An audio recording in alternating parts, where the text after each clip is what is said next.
State of Tech, the European edition, Wednesday, April 15, 2026. I'm Samantha Lawrence. And I'm Bob Russell. Today, NVIDIA goes open source to crack the quantum computing puzzle. Broadcom and Meta team up for a multi-gigawatt AI chip marathon.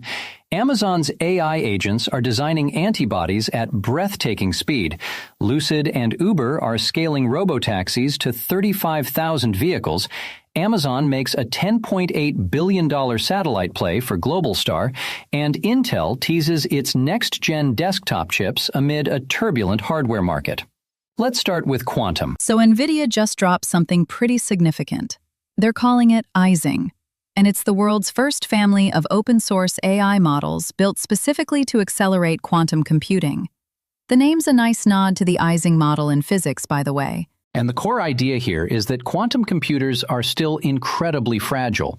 Qubits lose coherence, error rates are high, calibration is a nightmare. What NVIDIA is saying is, let AI handle that mess.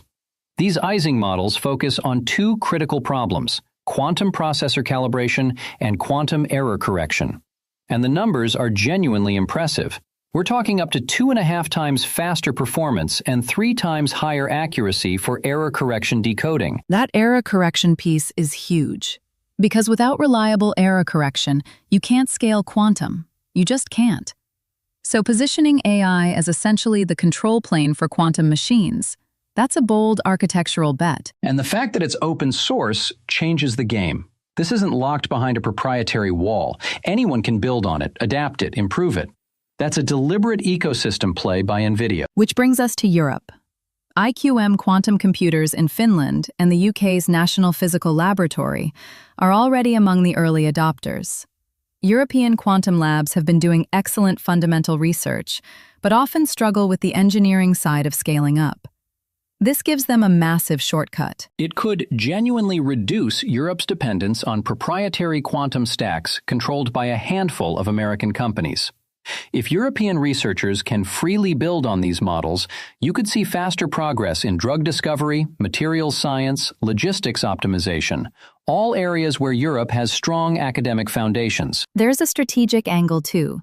The EU has been pouring money into quantum through the Quantum Flagship program.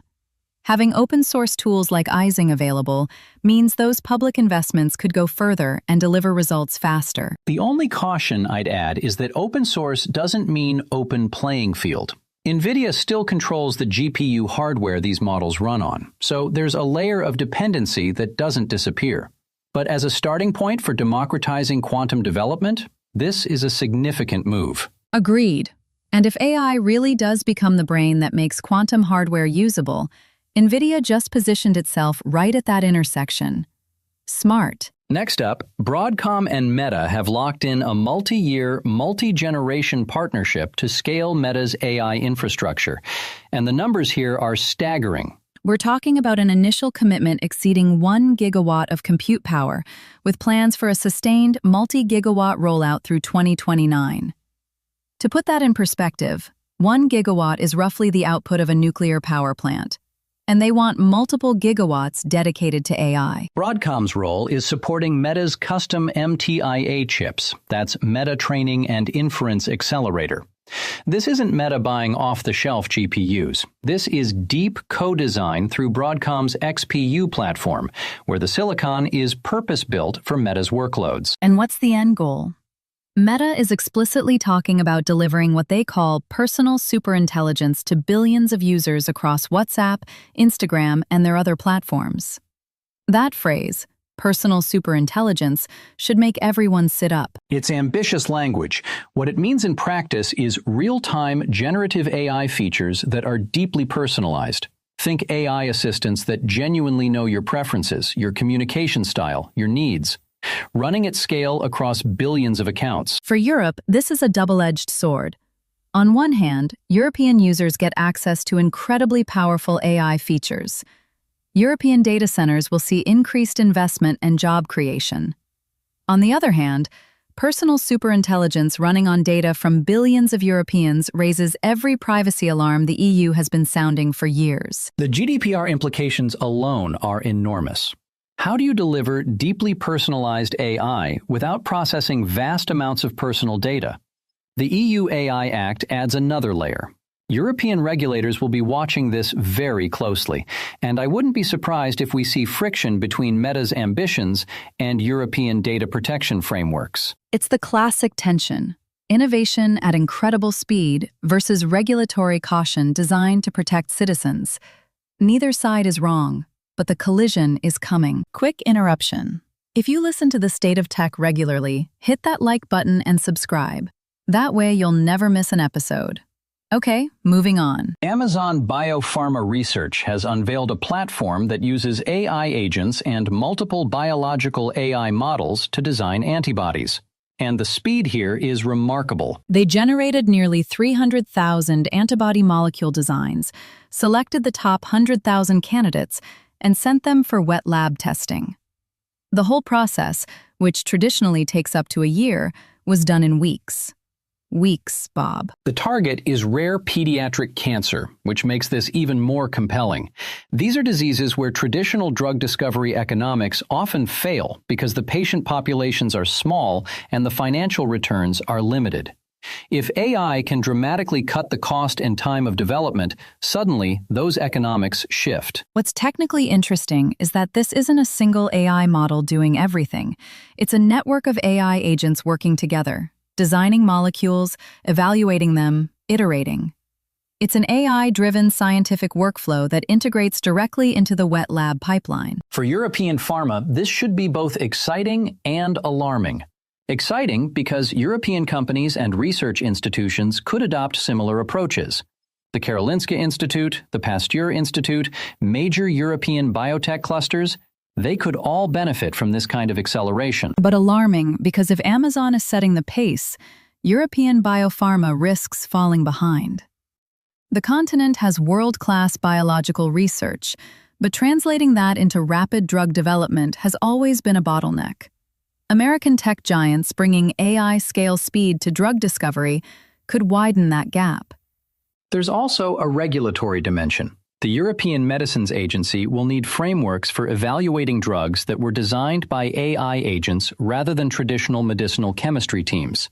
The science is moving faster than the regulatory apparatus. The bottom line is that AI is no longer just assisting drug discovery. It's driving it. And the implications for patients, especially children with rare cancers, could be transformative. Lucid and Uber are deepening their robotaxi partnership in a big way.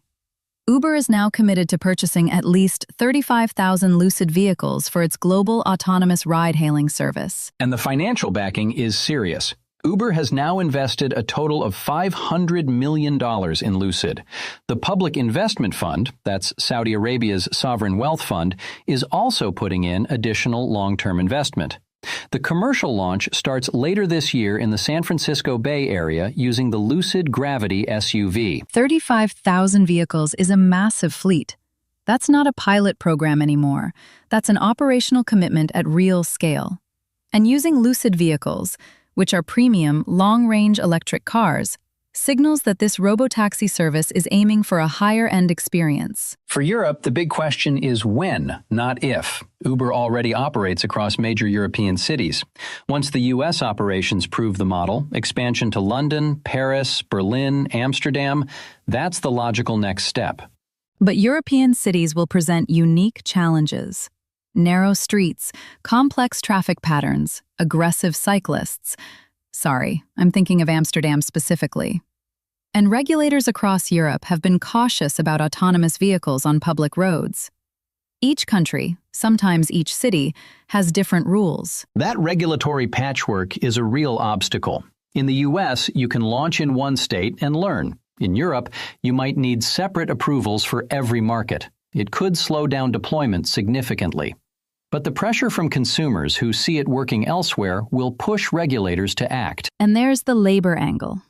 European taxi unions and ride-hailing drivers will have strong opinions about 35,000 robots taking their jobs. Also today, Amazon has agreed to acquire satellite operator Globalstar for $10.8 billion in cash and stock. That's a huge deal. This is about connecting consumer smartphones directly to satellite internet. So think of areas with no cell coverage, rural communities, remote regions, disaster zones. And your phone just works anyway because it's talking to a satellite overhead. Amazon already has Project Kuiper, its own satellite constellation program. Adding Globalstar gives them existing infrastructure, spectrum licenses, and operational experience. It's a massive acceleration of their satellite ambitions. For Europe, the connectivity implications are significant.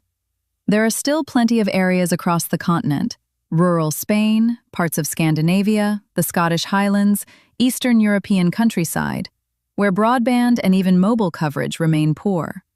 Satellite to smartphone could genuinely bridge those digital divides. But European telecom operators are going to be nervous. Companies like Deutsche Telekom, Orange, Vodafone, they've invested billions in terrestrial infrastructure. Now, Amazon is potentially offering an alternative that bypasses all of that. And with Amazon's scale and resources, they can subsidize services in ways traditional telecoms simply can't match. There are regulatory questions, too. Spectrum management in Europe is handled nationally and through EU coordination. Adding a major new satellite player changes that landscape. And data sovereignty. European data routing through American-owned satellites will trigger familiar debates. It's worth noting this also puts Amazon in more direct competition with SpaceX's Starlink. So Europe might benefit from that rivalry. More competition usually means better services and lower prices for consumers. The scale of this acquisition tells you how seriously Amazon takes connectivity as a business. Nearly $11 billion is not a side project. And finally, something for the hardware enthusiasts. Intel is preparing its next-generation Core Ultra 400 series desktop processors, codenamed Nova Lake S, for the second half of this year. Nova Lake S. These code names keep getting more dramatic. What do we know about the specs? Internal details point to 12 Xe3P cores, which is Intel's latest graphics and compute architecture. It's an ambitious configuration aimed at delivering a significant jump in both performance and efficiency. But here's the twist. This launch is happening against the backdrop of a pretty brutal hardware market. Right. There's an ongoing DRAM crisis, general supply chain issues, and inflationary pressures hitting PC components hard. So Intel is launching a flagship desktop chip into a market where customers are already paying more for everything else in their system. It's tricky timing. On the other hand, you could argue Intel needs this launch precisely because the market is tough. They need to give people a compelling reason to upgrade despite higher costs. For European consumers and businesses, the energy efficiency angle is actually quite relevant. Electricity prices in Europe are still elevated compared to historical norms, and the EU's energy regulations keep getting stricter.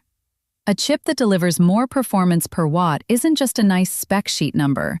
It's real money saved on energy bills. European system integrators and PC manufacturers will be watching closely too.